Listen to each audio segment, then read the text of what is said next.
আচ্ছা শুনো, আশেপাশে তো কেউ নাই, এই টাকা পয়সার বিষয় তুমি কাউকে জানাইছো নাকি? না আঙ্কেল, শুধু আপনাদেরকেই বলছি। আচ্ছা মা, এক কাজ করো, তুমি যাওগা, আর যার টাকা তার আমরা ফেরত দিয়ে দেবো। হ্যাঁ আচ্ছা আঙ্কেল, ফেরত দিয়ে দিন কিন্তু। এই সত্যি এই টাকাগুলো ফেরত দিবে? ওই বেটা কালা জাহাঙ্গীর, তুই কি পাগল হয়ে গেছো? এই টাকা কি ফেরত দেওয়ার লেগে রাখছি বেটা?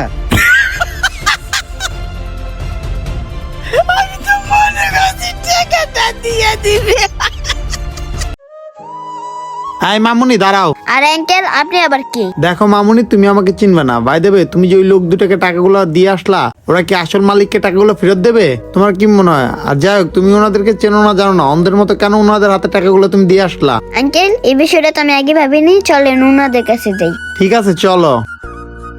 দিনকাল ভালোই যাইতেছে বুঝছো। এই আঙ্কেল, আমার টাকাগুলো কোথায়? তোর টাকা মানি? কিসের টাকা? আর কখন দিলি টাকা আমাকে? তুই কে? আর তুই কই থেকে আইছো? তোকে তো আমি চিনলাম না। যা এনতে। আর আঙ্কেল, আপনি সব কি